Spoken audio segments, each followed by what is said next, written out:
Hello friends. इस video में हम लोग ऊंचाई और दूरी से संबंधित प्रश्न देखेंगे। अभी जो जिस क्वेश्चन को हम हल करेंगे यह क्वेश्चन 2021 के एनुअल एग्जाम में पूछा जा चुका है। क्लास 10 का ये क्वेश्चन है। तो आइए देखते हैं। क्वेश्चन कहता है, भूमि के एक बिंदु O से मीनार के शिखर का उन्नयन कोण 30 डिग्री एवं मीनार के शिखर पर के ध्वज दंड के शिखर का उन्नयन कोण 60 डिग्री है। यदि ध्वज दंड की लंबाई 5 mm है तो मीनार की ऊंचाई बताइए। इस क्वेश्चन को हल करने के लिए या हाइट एडमिनिस्ट्रेटिव क्वेश्चन को हल करने के लिए सबसे इंपॉर्टेंट होता है फिगर को बनाना। यदि आप फिगर को हल कर लेते हैं, यदि फिगर को आप बना लेते हैं, फिगर को समझ जाते हैं, तो फिर क्वेश्चन आपके लिए बहुत आसान हो जाता है। तो सबसे पहले फिगर खींचेंगे और कहता है, भूमि के एक बिंदु O से, मान लीजिए कि ये भूमि और इसका एक बिंदु यहाँ O है। O से मीनार के शिखर का उन्नयन कोण 30 डिग्री है। तो मान लेते हैं कि यहाँ मीनार है, ये हमारा मीनार हो गया। और इसका जो उन्नयन कोण, ये उन्नयन कोण सदैव नीचे बनता है। ये उन्नयन कोण 30 डिग्री है। फिर मीनार के शिखर पर के ध्वज दंड के शिखर का उन्नयन कोण 60 डिग्री है। अब क्वेश्चन ने कह रहा है कि मीनार पर एक ध्वज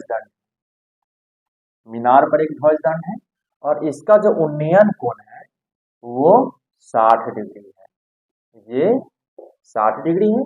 यदि ध्वज दंड की लंबाई 5 mm, ये हमारा ध्वज दंड है और इसका जो लंबाई है वो 5 mm है, तो मीनार की ऊंचाई बताइए।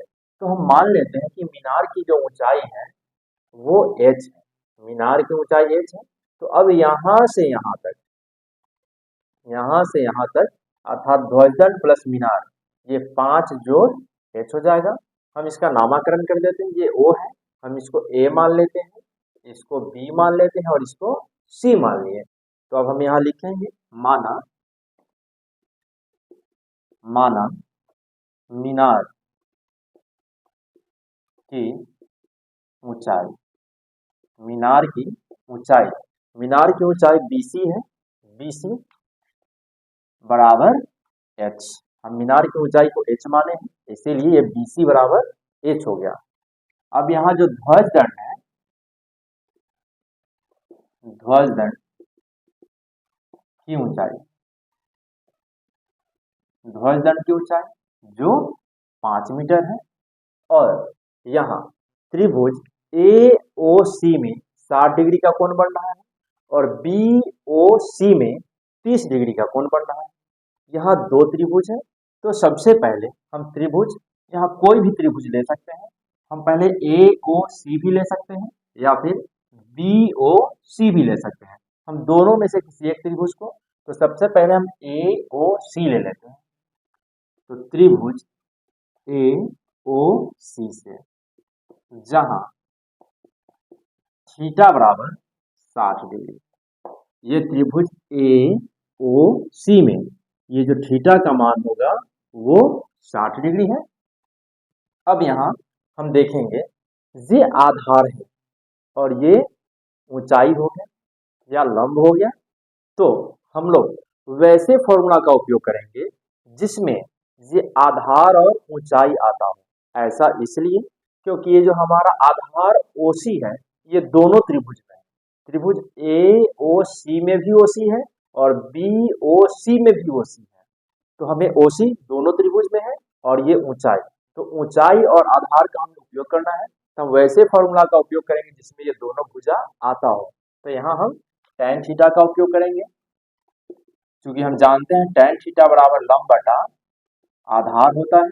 अब tan और थीटा का मान 60 डिग्री है, तो 60 डिग्री बराबर लंब, ये यहाँ से यहाँ तक अर्थात ये AC बटा इसका जो आधार है OC, AC बटा OC। अब tan 60 का मान √3 होता है और AC का जो मान हो गया ये 5 जोड़ h हो गया, 5 जोड़ h बटा OC हमें नहीं मालूम है, तो हम इसे OC ही रहने देते हैं। अब हम इसे क्रॉस गुना करेंगे, यहाँ बटा में 1 मान लिए, तो OC बराबर हो जाएगा 5 जोड़ h बटा में √3। और इसे हम कह देते हैं समीकरण 1। अब हम त्रिभुज पुनः दूसरे त्रिभुज से BOC से जहां थीटा बराबर 30 डिग्री, BOC से थीटा बराबर 30 डिग्री। अब यहाँ भी हम tan थीटा का ही उपयोग करेंगे। ऐसा इसलिए क्योंकि हमें इस आधार का उपयोग करना है और ये लंब का, इसमें कर्ण का कहीं कोई भूमिका नहीं है, तो इसीलिए अब tan थीटा बराबर लंब बटा आधार हो गया। अब ये tan थीटा और थीटा का जो मान है वो 30 डिग्री है, बराबर इसका जो लंब है वो BC है, BOC का जो लंब है वो BC है, तो यहाँ लिखेंगे BC बटा आधार इसका OC हो गया, तो यहाँ हम OC लिखेंगे। अब tan 30 का जो मान होता है वो 1/√3 होता है, और BC ये BC जो हम H माने हैं बटा ये OC जो हमें ज्ञात नहीं है, इसे हम OC रहने देंगे। अब जब हम इसे क्रॉस गुना करेंगे तो OC बराबर ये √3H हो जाएगा, और इसे हम मान लेते हैं समीकरण 2। अब हम समीकरण 1 और 2 को तुलना करते हैं। जब हम समीकरण 1 और 2 को तुलना करके देखते हैं तो दोनों का LHS समान है, यहाँ भी OC है, यहाँ भी OC है। जब दोनों का LHS समान है, इसका मतलब है कि दोनों का RHS भी समान होगा, अर्थात समीकरण 1 और 2 से 5 जोड़ H बटा √3 बराबर √3H, यहाँ हम बटा में 1 मान लिए। अब इसको हम क्रॉस गुना करेंगे, जब 1 से गुना करेंगे इतना ही रह जाएगा 5 जोड़ H, और जब √3 से √3 में गुना करेंगे तो 3H हो जाएगा। अब H को हम एक तरफ कर लेते हैं, तो अब ये H प्लस में है, इधर प्लस में है, जब इसको हम LHS में लेके आएंगे तो माइनस में हो जाएगा, और 5 इधर प्लस में है, जब इसको RHS लेके जाएंगे तो ये माइनस में हो जाएगा। अब प्लस में H और माइनस में 3H, तो माइनस में 2H बराबर -5, माइनस माइनस कट गया तो H बराबर 5/2। जब हम 5 में 2 से भाग देंगे तो 2.5 मीटर, ये हमारा 2.5 मीटर मीनार का ऊंचाई हो गया। क्योंकि हम मीनार की ही ऊंचाई को H माने थे और H का मान आ गया 2.5, तो नीचे लिखेंगे अतः मीनार की ऊंचाई